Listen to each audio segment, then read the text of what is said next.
I'm Lisa Miller. I'm the director of the journalism program, and I'm very pleased to be here to introduce Kevin Sullivan, who is the Sunday and Features editor for the Washington Post. Kevin and I go way back. We didn't actually know each other when we were students here, but we worked at the Gloucester Daily Times together. And I was going to tell you some really funny stories about him, and then he reminded me that he has as many stories about me as I have about him, so I'm not going to do that. I'm going to just tell you a little bit about some of his achievements. Kevin was a Post foreign correspondent for 14 years. He and his wife, Mary Jordan, were the Post co-bureau chiefs in Tokyo, in Mexico City, and in London. Kevin then served as the Post deputy foreign editor and foreign editor. He and his wife won the 2003 Pulitzer Prize for international reporting for their coverage of the Mexican criminal justice system. They, along with 4 Post photographers, were finalists for the 2009 Pulitzer Prize for international reporting. They also won the George Polk Award, as well as awards from the Overseas Press Club and the Society of Professional Journalists.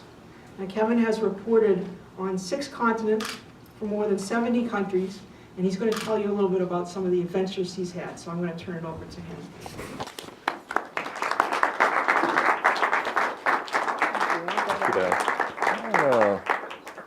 It's a small room. Do we need the microphone? Can everybody hear me in the back? Okay. It might be better if you can't, but see how we do. Thank you, Lisa. Yeah, I did remind Lisa of the doctrine of mutual assured destruction, and she decided not to tell any bad stories about me from our days together. One of the hardest things I've ever had to do in journalism is follow Lisa Miller as the Rockport reporter for the Gloucester Daily Times. Rockport population, 600? I mean, it's tiny. There was something in Rockport called the Pigeon Cove Circle, which was a group of little old ladies who got together every Tuesday for a meeting.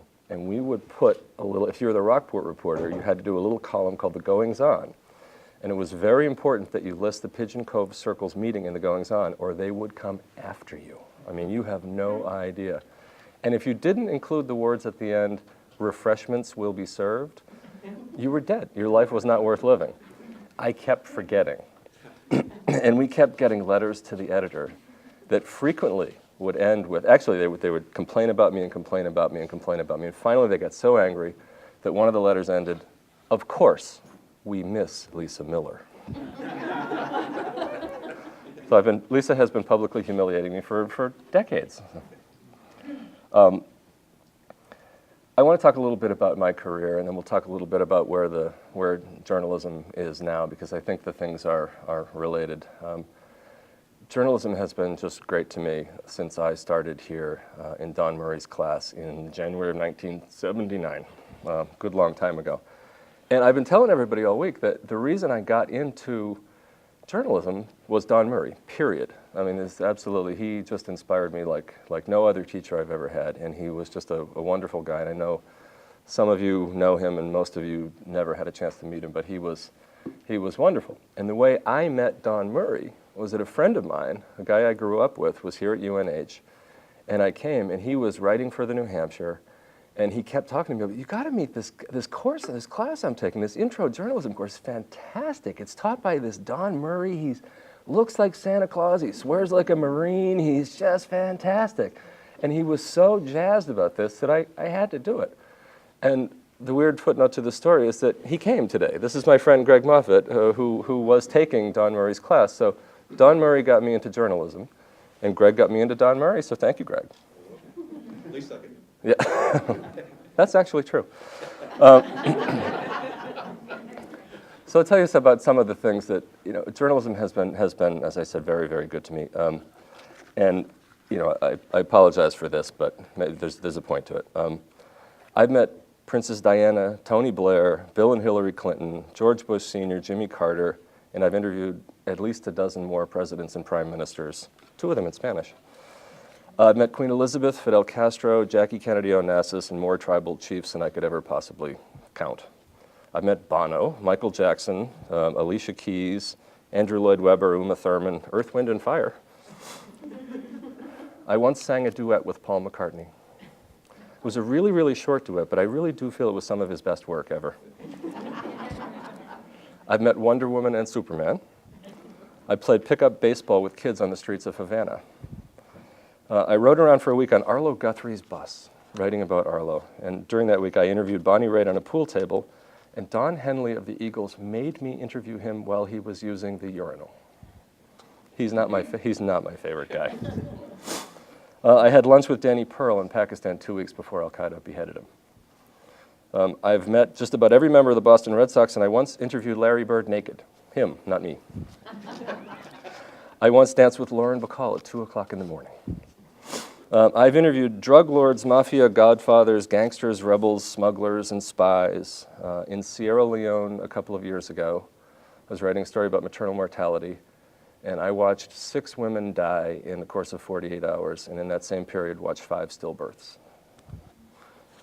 I've worked in 3 countries when they had absolutely no government and no law: Iraq, Afghanistan, and Haiti. Excuse me. I watched from my hotel room as the U.S. Marines landed at the Port-au-Prince airstrip, there to stabilize a country convulsed by violence, where there was no government and people were getting killed all the time. And suddenly, as I was watching these Marines hop out of the plane, I realized, my God, they're here to rescue me. I was in Mosul the night the U.S. Army got Saddam Hussein's 2 sons, and as an angry crowd of several thousand really ticked off Iraqis kind of gathered around, I looked up and realized that I was the biggest, dumbest, whitest, fattest target in Mosul that night. I sat in a mud puddle behind a Humvee where only half of the 5,000 people could see me to write and dictate my story over the sat phone. I hiked for a day into Siberia and interviewed a man who claims to be Jesus. I asked him about the crucifixion, and he said it was too painful, he didn't want to talk about it. I have met Oprah and Arnold and Bruce Springsteen. Severus Snape is my friend. Once on the shores of Lake Malawi in Africa, a monkey threw a mango at me. I spent a lot of time in Washington with my hero, Ben Bradley. I was the last person Ben Bradley hired before he retired, which is my personal favorite thing. Although I have the sneaking suspicion he did it as a practical joke on his successor. I'm proud to say that Katharine Graham was also a great friend of mine. I've seen Mount Everest and Bhutan, the Great Barrier Reef, Tasmania, the pyramids, the Taj Mahal, the Great Wall of China, Nelson Mandela's cell on Robben Island, Petra in Jordan, the Khyber Pass, Red Square, Tiananmen Square, and Tahrir Square, the Sahara, the Korean DMZ, the Northern Lights in Sweden, the jungles of Congo, the Bay of Pigs, and the Icelandic plains of the volcanic plains of Iceland. I've spent Christmas on Guam and in Kabul. Been to the World Series, the Olympics, the Wimbledon Finals, and the World Cup. I played golf in Sierra Leone, and I went bowling in the only alley in Ouagadougou. I played on a cricket team in Oxford. Gabriel Garcia Marquez once gave me his cell phone number, and John Updike once wrote a poem for me. I've crawled through Viet Cong tunnels in Vietnam and biked around West Africa on a mountain bike. Snuck into Burma and drove from Amman, Jordan to Baghdad in an armed convoy across the desert at 150 miles an hour. I've witnessed firefights outside my window in Baghdad and walked through craters left by B-52s, fresh craters in Afghanistan. I had a man pull a gun on me once in a Mexican village, but the only time anyone ever actually shot at me was in South Carolina.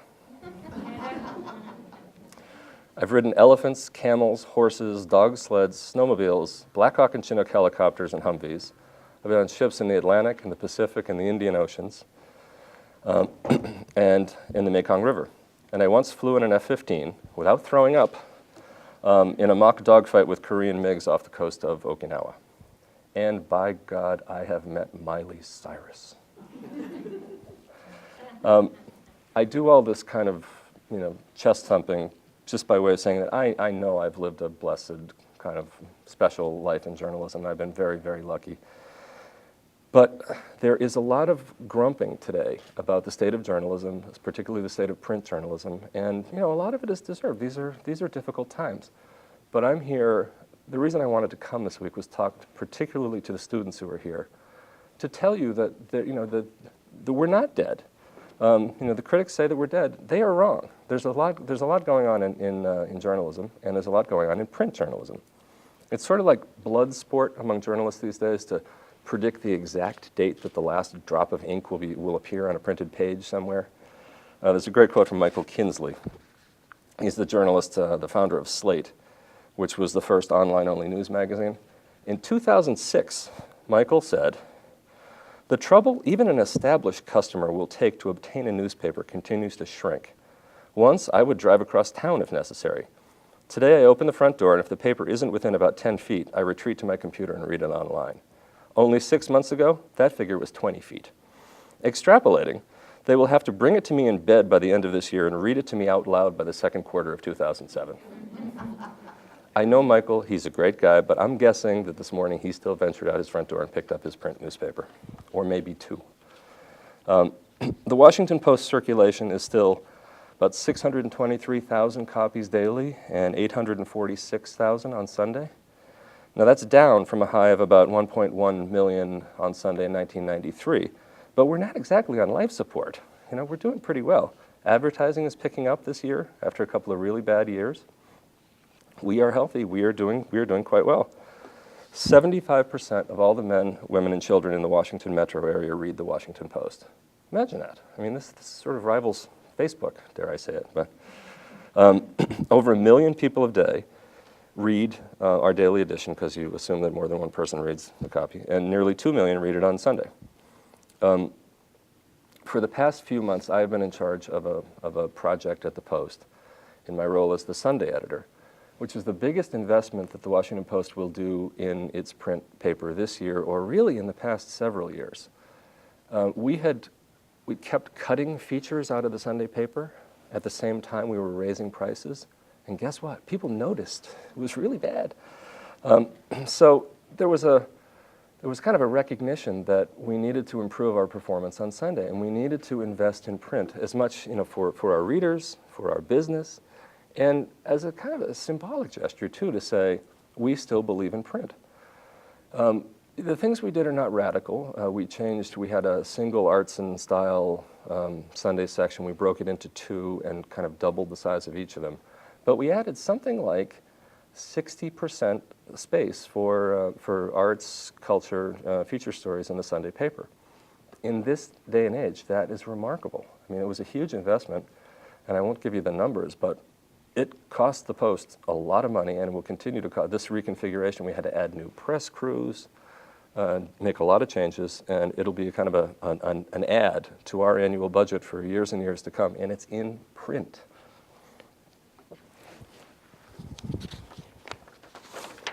But that is not to say that we don't have problems, and the technology is changing, as we all know.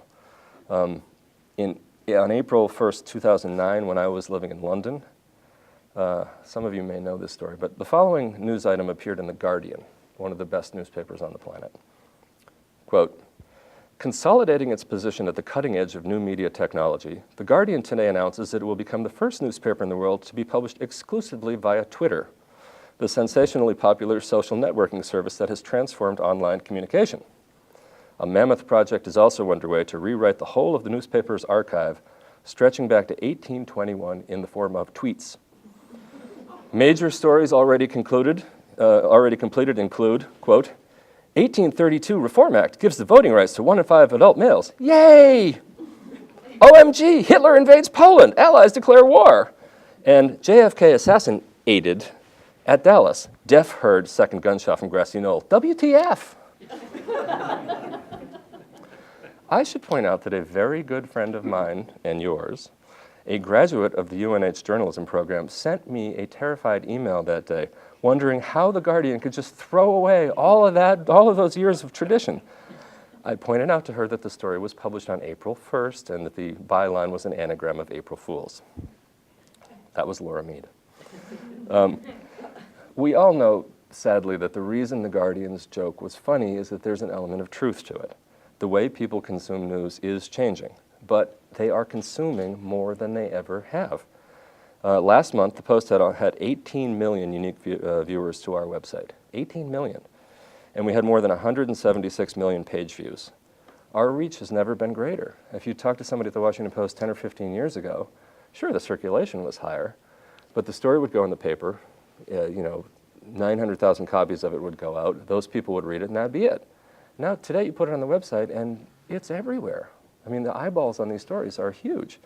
So the trick is to figure out how to expand that and how to make money on it, which has been a bit hard to do. But one thing that we do know, and we know at the Post, is that you have to embrace these changes. People want news on their Kindle, their iPad, on their BlackBerry, on their laptop, and we need to give it to them, and we are. We have huge numbers of people who are working just on news on mobile devices. We have 6 or 8 people who do nothing but SEO, search engine optimization, so that you put a keyword in the story and it pops up higher on a Google search. I mean, this is journalism. I mean, these are the kinds of things that we have to worry about if we want people to find our stories and read our journalism. Our publisher, Catherine Weymouth, who is the granddaughter of Katharine Graham, is wickedly funny. And she's right in the middle of the storm. She's kind of weathering all of this stuff. And she was at a meeting with a bunch of advertising executives, and one of them said, you know, what people say at these meetings all the time, well, isn't print dead? You know, aren't you really worried about that? Aren't you moving to online? I mean, when will the paper be going out of business? And she looked at him and she said, internet schminternet, just a fad. And they looked at her, they thought, and she started giggling and couldn't stop and said she had to leave the meeting. But nobody has embraced new media more than we have, and we understand that, especially for journalists of a certain age, it's either keep up with the technology or get run over by it. You know, if we all don't pay attention to it and figure out how to maximize it, they're going to find us paws up in a tar pit in 10,000 years someplace. For young journalists coming out of school, you know, I don't know what the answer is. I do know that the rules have changed a little bit.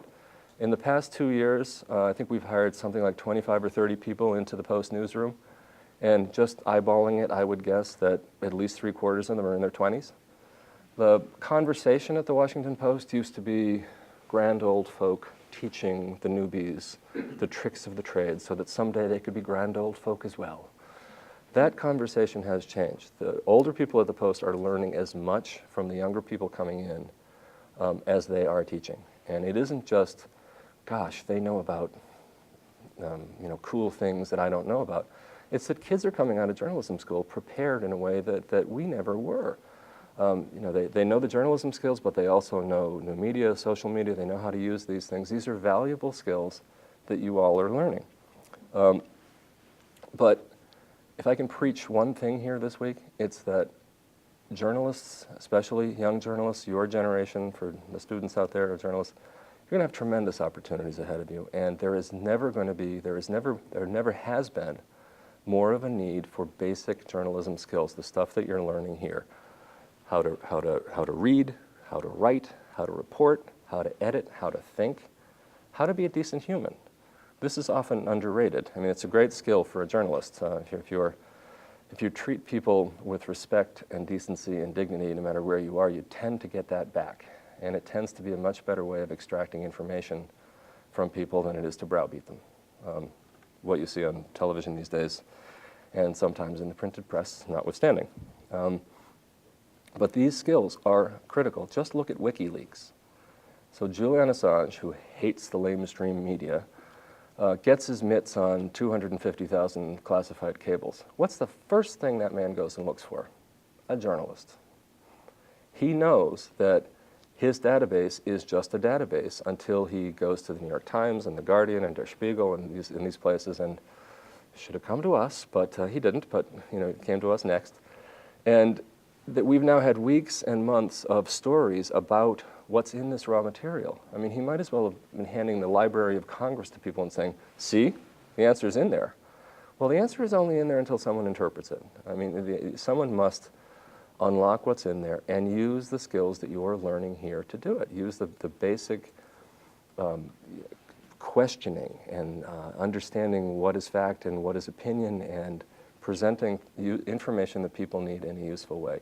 It's what you're being taught here, it's what I was taught here, and it's as important today as it ever has been. The medium, the platforms for presenting information are changing, but the way that you gather it and the way that you present it is still incredibly valuable. Storytelling is not dying, and neither is print. It's been really exciting for me to be here this week because I've been in 3 or 4 classes now, and I look out at you guys and the lights are just on, and it's really inspiring to see young, smart people who want to be in journalism. And I want you to have faith in this. If this is something you want to pursue, I don't want you to listen to all the people who say, newspapers are dead, dude. Don't get into that. It's just not true. The newspapers are in trouble, but we're doing just fine, and we're not going out of business anytime soon. This is also exactly the right place to be learning this trade. This program was started by Dunbury and continues to be inspired by his spirit and his guidance. And I know that the people who are teaching journalism here now do it the way Don did it. What I learned here, the basic things that I learned from Don Murray have been the foundation of everything I've done from, Baghdad to Beijing to Kabul to everywhere else. In one of the classes yesterday, somebody said to me, is it really different? Is it really hard to report in foreign countries? It's like, well, logistically it presents some problems, but it's still asking people questions, writing down what they say, interpreting these facts for readers. It's the same if you're doing it in Kandahar or if you're doing it in Concord. It's precisely the same skill. So in the end, I'm one of Don Murray's kids and proud of it. And I know that all of you out there who choose to pursue this and stay in journalism you didn't know him, but you are also kind of descendants of his and inspired by what he brought to this place. So good luck, pursue this career, and thank you.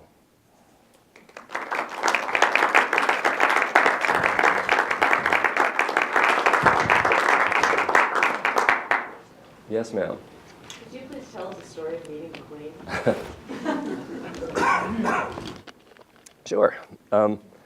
She was coming to Jamestown. It was 2007, 8 maybe? I forget when it was, but it was not that long ago. She was coming to Jamestown, Virginia for I think it was the 400th anniversary of the founding of Jamestown. And she had been here 50 years before for the previous anniversary. Everyone was very excited. Jamestown was practically wetting its pants that the Queen was coming. It was a very exciting time. And the palace was kind of buying into this too. So they invited a bunch of Americans who live in London to come to Buckingham Palace to meet Her Majesty. So Mary and I, my wife and I, went, and we were led into the throne room, and we waited in the throne room, where there's a throne that says ER2 and one that says P for Philip on it. And they're really kind of underwhelming. They're just red chairs, nothing much to them. Anyway, we're all waiting. The doors open to the white drawing room, which is just a stunningly beautiful room, done in all kind of gold gilt, and the sun is flowing in from outside. And I've decided that I'm going to write a story about this because, my mother will read this story. I need to write a story about meeting the Queen. So there's a receiving line. And this is a little bit of an aside, but my wife goes through first, and the handler says, "Your Majesty, this is Mary Jordan from the Washington Post." And Mary takes the Queen's hand and says, in the middle of Buckingham Palace in the white drawing room, "Nice place you got here."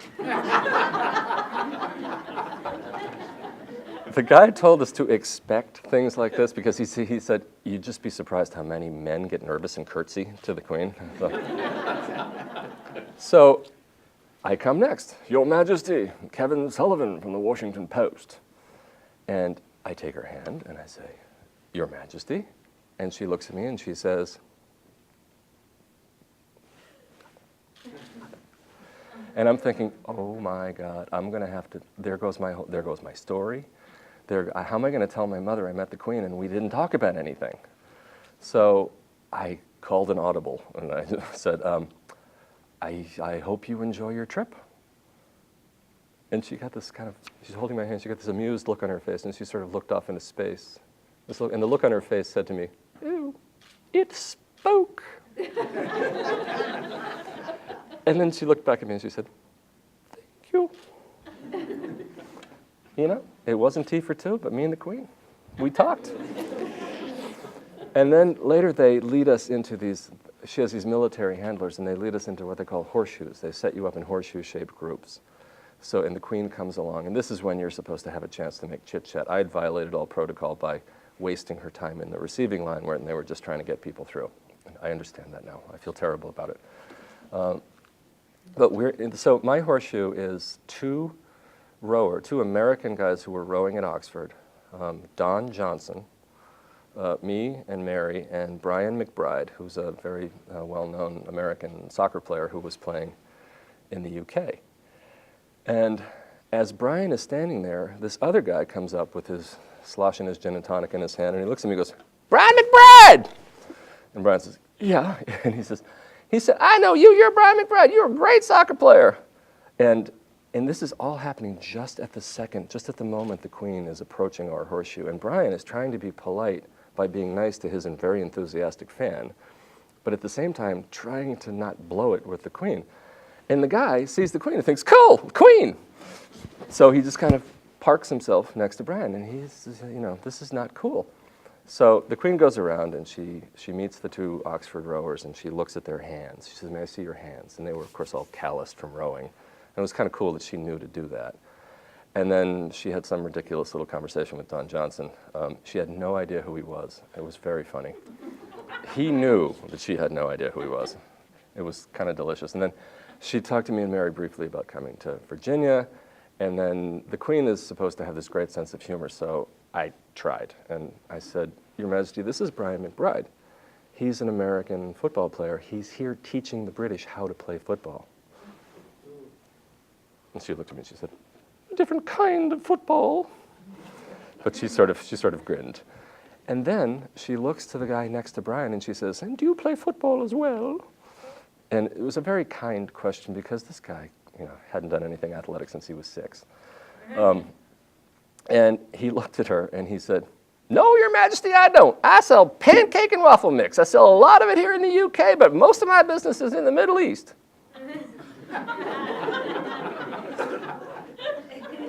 And the Queen looks at him and she says, "Isn't it interesting what people will eat?" And she turned on her heel, she went out the door, and she left this guy standing there thinking, "Oh my God, I just got owned by the Queen." So it was great. I'm sorry, that's a very long story that had nothing to do with journalism, but it was fun. So. Sir. No. This doesn't feel good to say that to him. What's your take on you inquired about journalistic standards falling as the blogosphere increases and expands? It's a huge problem. We live and die on two things, on our reputation for doing great journalism. And if we don't have that, if we become, the Washington Tattler, there's no reason to come to us. We assume and hope people come to us for the brand name and for our reputation. So we have standards that we think are quite high, and we're very proud of them. On the other hand, the other thing we live and die by is page views. We need people to come to our site. We need to kind of build that part of our business. So a few weeks ago, someone made a decision that wasn't properly vetted, and up on our homepage appears a video of dancing bears.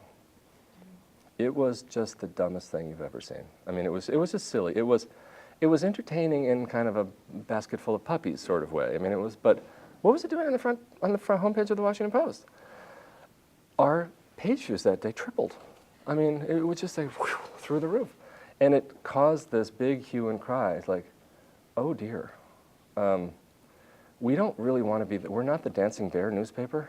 On the other hand, that worked. So where's the lines? We have lots of decisions about where the lines are because, that's kind of an iffy one. I mean, we could go kind of all British and put naked women on page 3, and our page views would go through the roof too, but that's not who we are. That's not what we're about.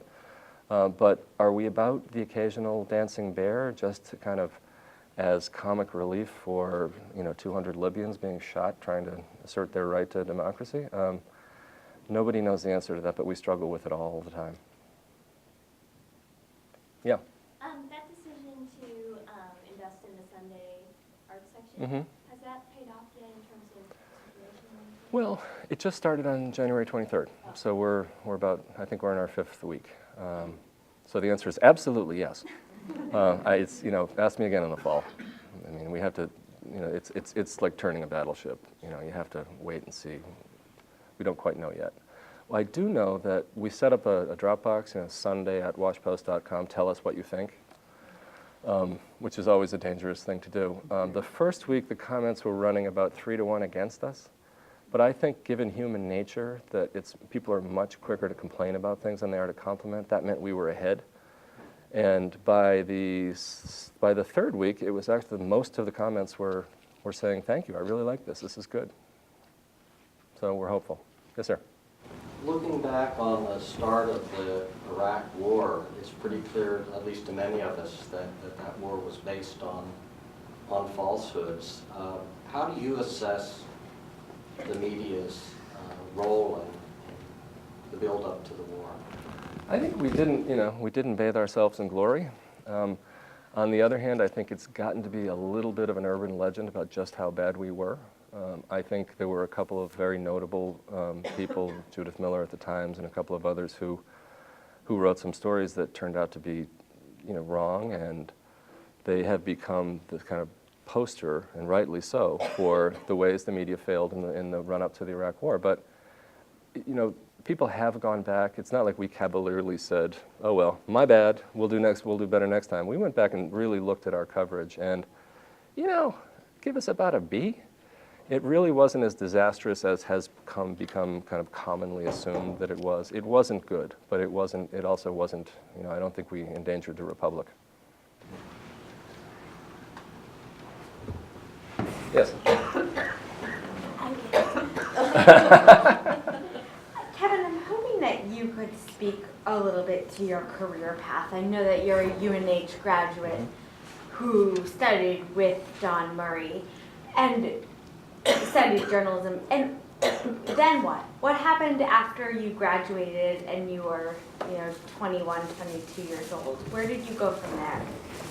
I went, well, the first thing I did, and you guys should make sure you did, I did an internship through UNH with the Peabody Times, little paper in Massachusetts. And then I went to the Gloucester Times, where I met Lisa.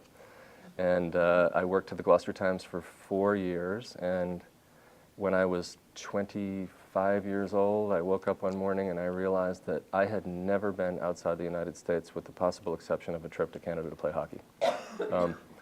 I'd never been anywhere, and I realized that I was increasingly interested in what was going on in the rest of the world, and I wanted to go see it. So I quit my job, sold the car, stuffed my stuff in boxes in my parents' basement, and bought a very old typewriting machine that I tried to explain to some people yesterday, and they looked at me like, oh, dude, you are so old. It had one line of text that you could see. Anyway, this big kind of thing that I carried around, and I did some freelance writing. I was living, very cheaply. It was just kind of on the Urail shuffle, and I ended up essentially paying for my trip with a few well-placed freelance pieces.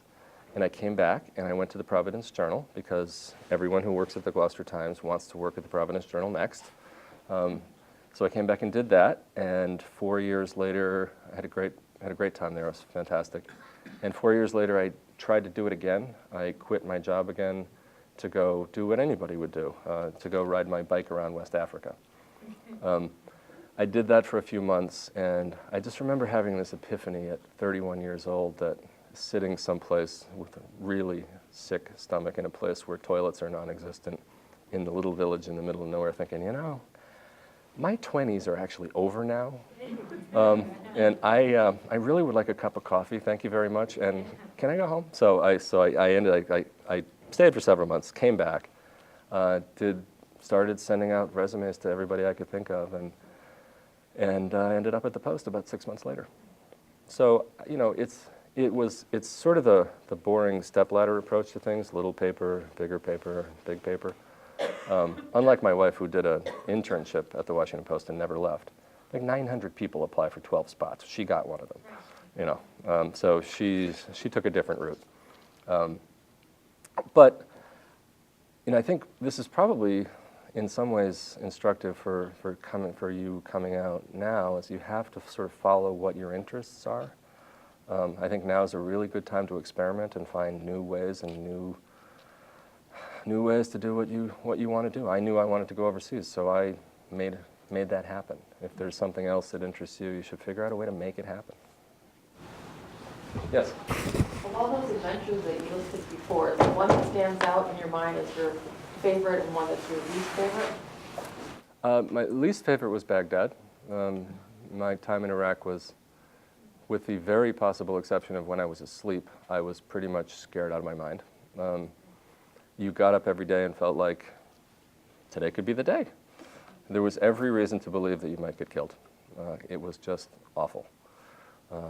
And that was my least favorite experience as a journalist. On the other hand, I knew I was doing something that was needed. You know, we talk about all kinds of new media, not to dump on the poor Huffington Post, but you know, I mean, some of these sites that just sort of aggregate other people's contents. I mean, people love the Huffington Post because there's great stuff on there. Well, if you think you're learning about what's going on in Baghdad, if you think that there's a Huffington Post bureau in Baghdad, there's not. They take our stuff and rewrite it and put a little link at the bottom that says, if you want to know more, go to the Washington Post or the New York Times or the Wall Street Journal. You know, it's a model. It works, and it's very popular. And I hate to sound like sour grapes because they do it very well. So I knew I was doing something important when I was there. My favorite thing? I don't know. I loved everything about Mexico. And the years that we spent there were pretty amazing.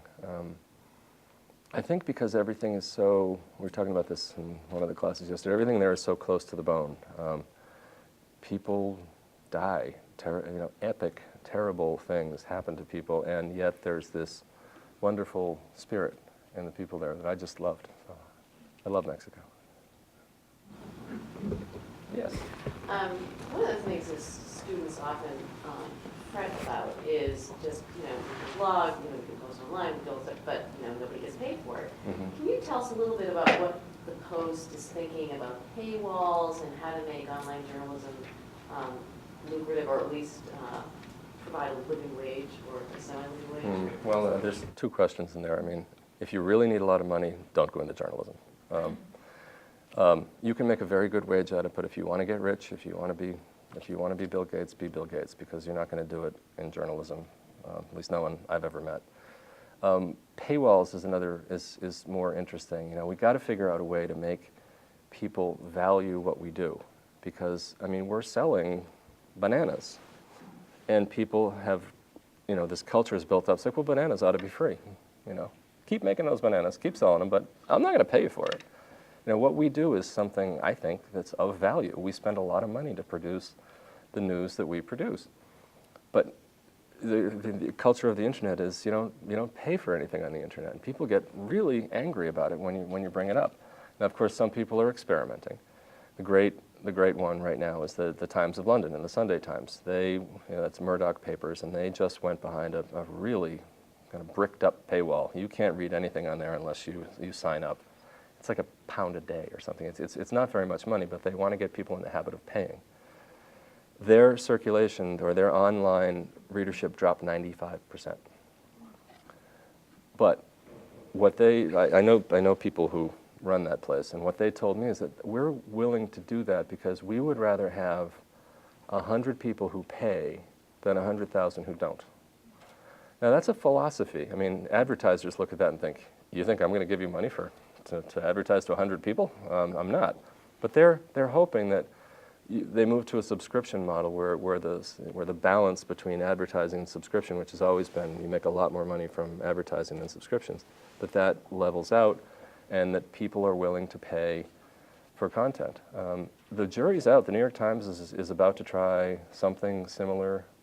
I think everyone expects it to be a slightly different model, but until people are willing to pay, I'm not sure how we make the internet pay in the way that we need it to maintain our costs.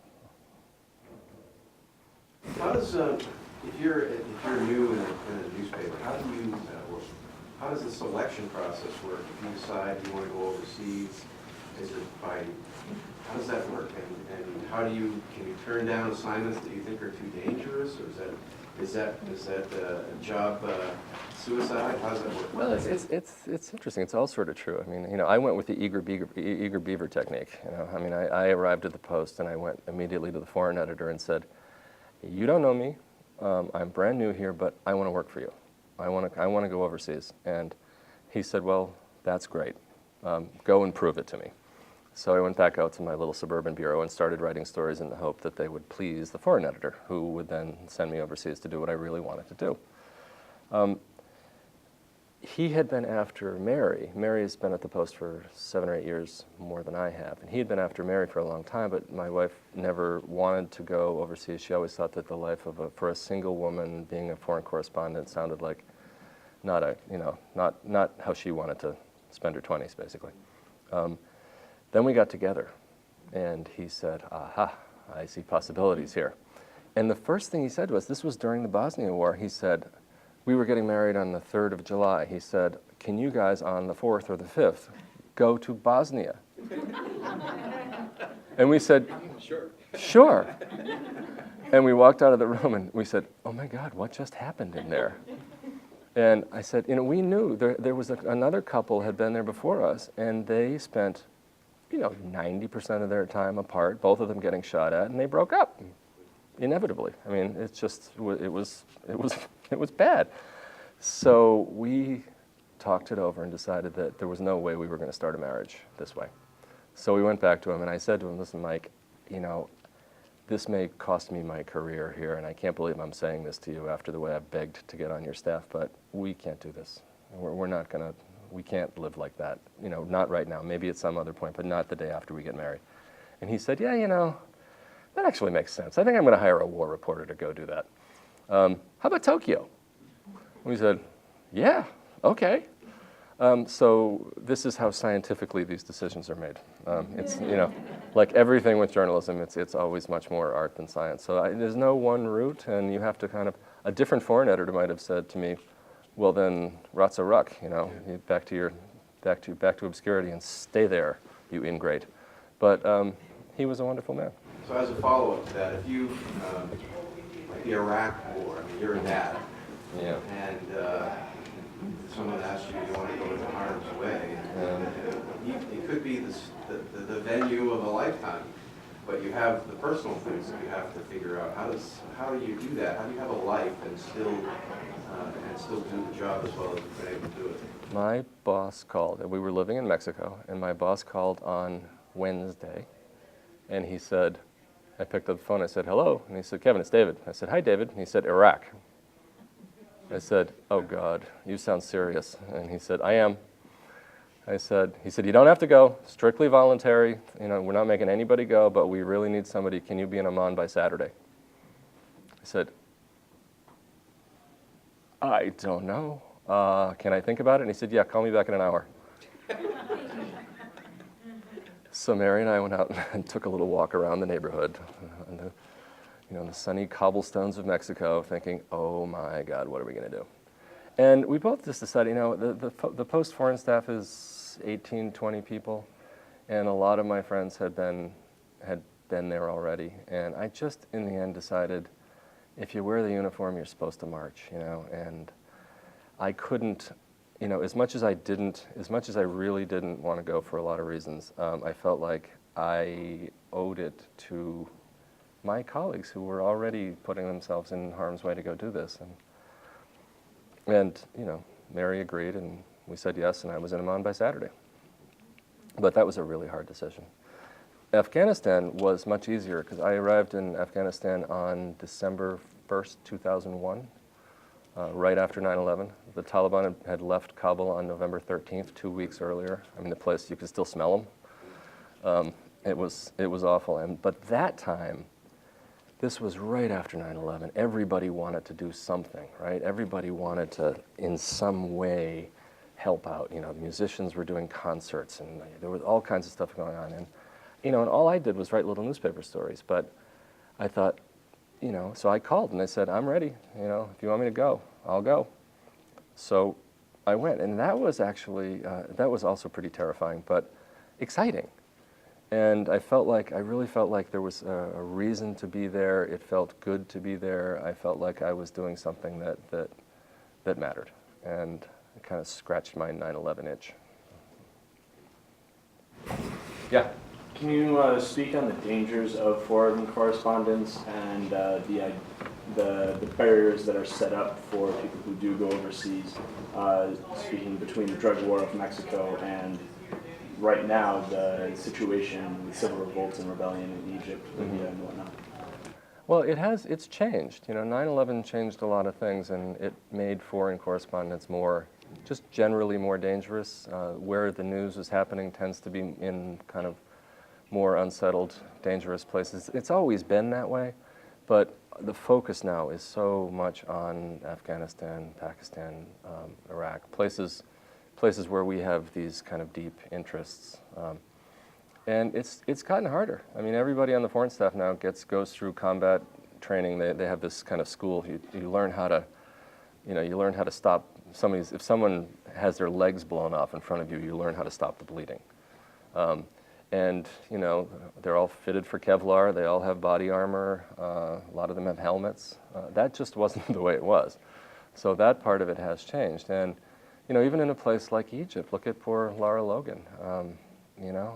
That stuff like that always has happened, but I think it's just much more likely to happen to foreign correspondents since 9/11 than it was before. We take extreme precautions. I mean, number one, everything we do is voluntary. Now it's voluntary, please, please, please, but it is voluntary. I mean, nobody is forced to go any place that they don't want to go. And when they do go, we have, when I was in Baghdad, we had a great armored Jeep that actually saved the life of someone who came right after me. He was driving along, and guys got out of a car and just sprayed that Jeep with AK-47 fire, and none of it went through those windows. So that didn't used to happen either. So, we have a lot of security. None of our people carry guns. We just have a policy that an armed journalist is more likely to shoot himself in the foot than do anything useful with a gun. We do a lot. Security is the number one thing. When I came back and was the foreign editor, the first thing I went through was we have a disaster drill. It's very specific. If someone is kidnapped, how we handle it, how you're supposed to talk to people. This was an all-day thing that I sat through and actually they had someone call in. It was a mock kidnapper saying, well, I'm holding your correspondent in Afghanistan and I want $1 million. And you learn what to say and what not to say. And so we spend a lot more time than you would imagine thinking about how to keep our people safe.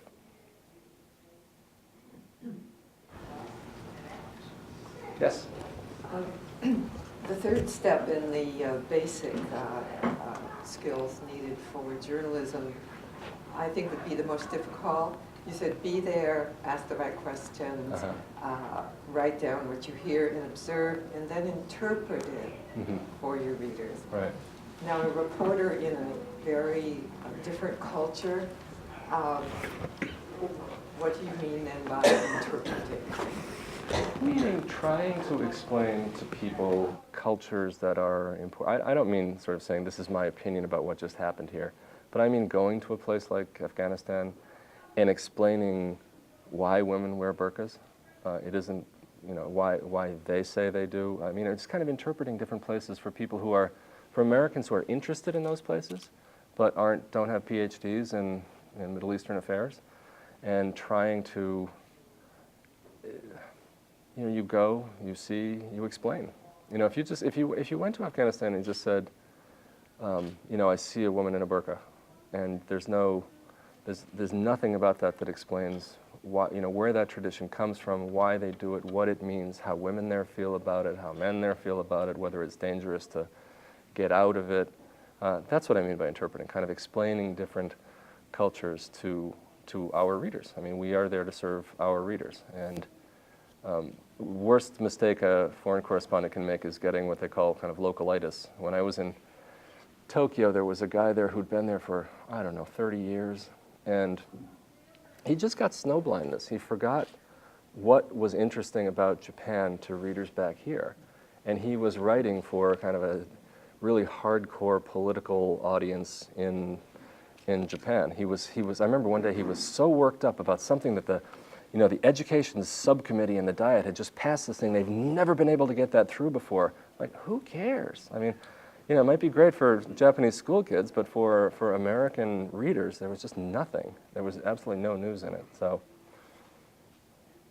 that's my long-winded answer. Yeah. One more question. Kind of going along with that, I remember you told our editing class that you were lucky enough to go to Georgetown for a year before you went to Japan, so you were able to get a pretty full cultural knowledge of Japan before you went there. But these days, you said, a lot of reporters aren't that lucky when they're going to other countries. Does the news suffer when the reporter, doesn't have a full cultural understanding or even a language understanding? There's a curve, I think. If you go there and you know absolutely nothing, that's a problem. But you're sort of required to be a fast study, and you're required to not just show up there, but the assumption is that you will read about it, you will interview people about it, you will make it your business to learn everything you can about this culture. Now, that takes time. So, the first week somebody's in Japan, you're not going to get real penetrating analysis of the culture, but then they get better and better and better and better and better. But then there comes a point where they start getting worse again. Years in a place and full understanding of a culture doesn't necessarily correlate precisely with good journalism about a place. I mean, for the same reason I was just talking about this guy in his education subcommittee. But it's imperfect. In the perfect world, we would have native speakers of every language on staff, and we would only send those people to the place. But we're 20 Americans and a couple of Brits and a Lebanese, and who are trying to cover the world as best we can.